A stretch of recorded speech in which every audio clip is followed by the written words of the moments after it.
Hello বন্ধুরা, সবাই কেমন আছেন? আশা করি সবাই খুব ভালো আছেন, আমিও ভালো আছি। আজকে আমি বানাবো বাসন্তী পোলাও। তো চলুন দেরি না করে শুরু করি, আর ভিডিওটা না টেনে সম্পূর্ণ দেখবেন, ঠিক আছে? আজকে আমি বানাবো বাসন্তী পোলাও। তার জন্য নিয়েছি এখানে আমি 600 গ্রাম গোবিন্দভোগ চাল। তো সবার প্রথমে আমি এই চালটাকে ভালো করে ধোবো। তার জন্য আমি একটা নিয়ে নিচ্ছি পাত্র। তো এর মধ্যে আমি চালটাকে নিয়ে নিচ্ছি। আমি বাটিতে মেপে চালটা নিলাম, কারণ আমার যখন আমি পানি দেবো এর আন্দাজ করে আমি পানিটা নেব, ঠিক আছে? তো আমি চালটা এখন ধুয়ে নিই, তারপরে আসছি। তো আমি চালটাকে খুব ভালো করে ধুয়ে নিয়েছি, নিয়ে পানিটা আমি ঝরিয়ে নিয়েছি। এর মধ্যে এখন আমি দিয়ে দেবো একটু স্বাদ মতো লবণ, আর দিয়ে দেবো হলুদ, আর দিয়ে দিচ্ছি এটা হচ্ছে আদা আর একটা কাঁচা লঙ্কা বাটা। আর এর মধ্যে এখন আমি আর কিছু দেব না।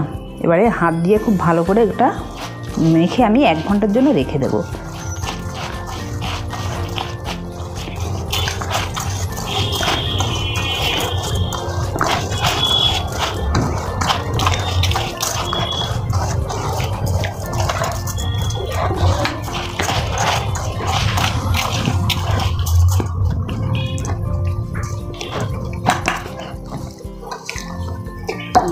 তো এখন আমি 1 ঘন্টা এভাবে রেখে দেবো, তারপরে আসছি।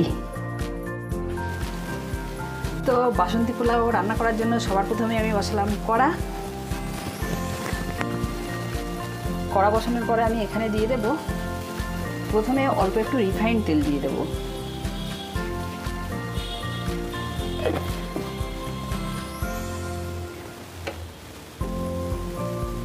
আর ওর মধ্যে দিয়ে দেব ঘি। তেলের মধ্যে দিচ্ছি 1 চামচ ঘি, 1 চামচের একটু বেশিই দেব, 1.5 চামচ মতো ঘি দিয়ে দিলাম।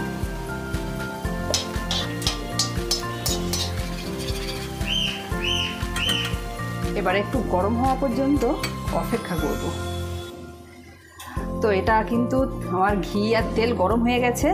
এখন আমি দিয়ে দেব, এখানে দেখেন আমি অল্প একটু তেজপাতা নিয়েছি, এখানে একটু এলাচ গোটা, গোটা দারচিনি, গোটা লবঙ্গ, আর নিয়েছি এখানে কিশমিশ, আর নিয়েছি কাজু। সবগুলো আমি দিয়ে দিচ্ছি।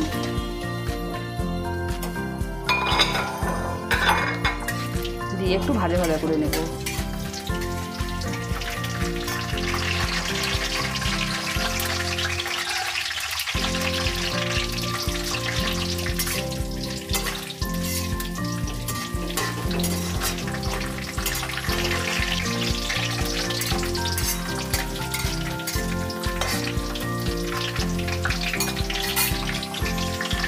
ভাজা ভাজা হয়ে গেলে এখানে দেখেন যে আমি চালটা একদম ঝরঝরে হয়ে গেছে।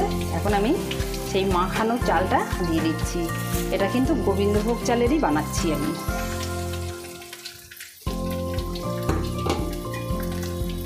এবারে একসাথে একটু নাড়াচাড়া করে নেব।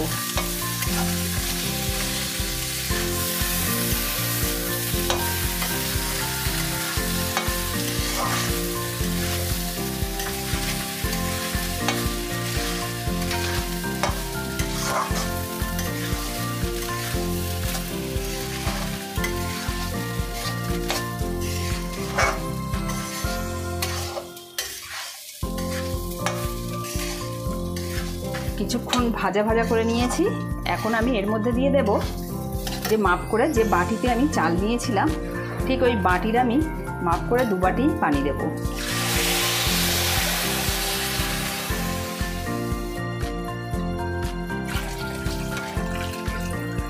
ব্যাস, আর কিন্তু দেব না। এবার একটু নাড়াচাড়া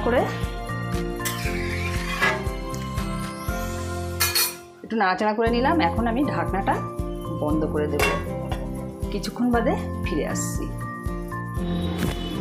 তো বন্ধুরা, কিছুক্ষণ বাদে আমি ঢাকনা খুলছি।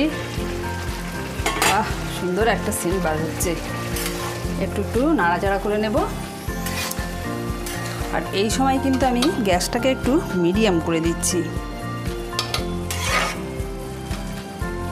মিডিয়াম করে দিয়ে আমার মানে পোলাওতে কিন্তু আমার চিনি দেওয়া হয়নি, তো এখন এবার আমি চিনি দিয়ে দেবো। যে যেমন মিষ্টি খাবেন সেই হিসাবে মিষ্টিটা দেবেন। তো আমি এখানে দেখতে পাচ্ছেন আর একটু দেবো, আমার একটু মিষ্টি মিষ্টি ভালো লাগে, যার 1 চামচ দিচ্ছি। আমি 2 চামচ চিনি দিয়ে দিলাম। মিষ্টিটা যে যার পছন্দ মতোই দেবেন।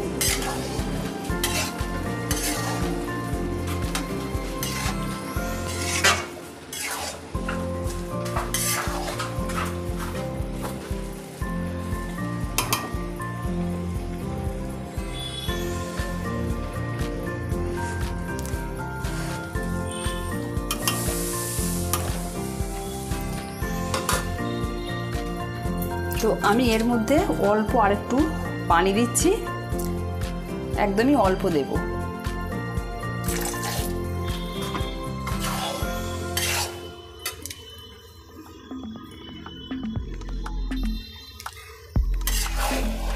মনে হলো আরেকটু লাগবে, ওই জন্য দিয়ে দিলাম।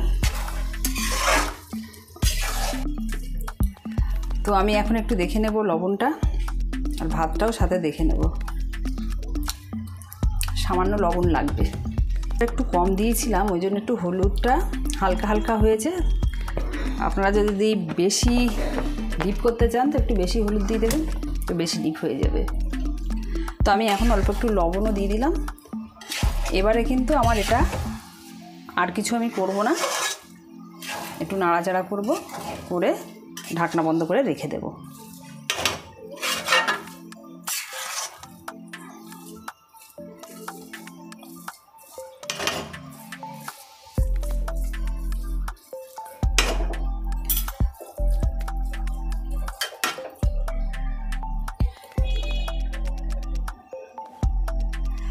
যেটুকু যা আছে এই যে ঢাকনা বন্ধ করে রেখে দেবো, এর গরমেই হয়ে যাবে।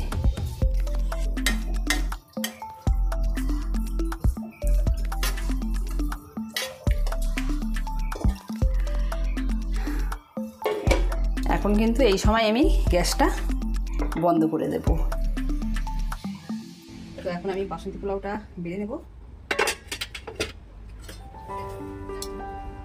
দেখতে পাচ্ছেন একদম ঝরঝরে ঝরঝরে বাসন্তী পোলাও হয়েছে, একদমই ঝরঝরে।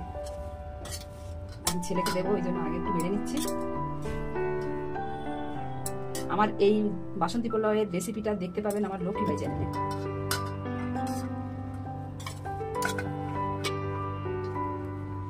অসাধারণ সেন্ট বাড়ছে।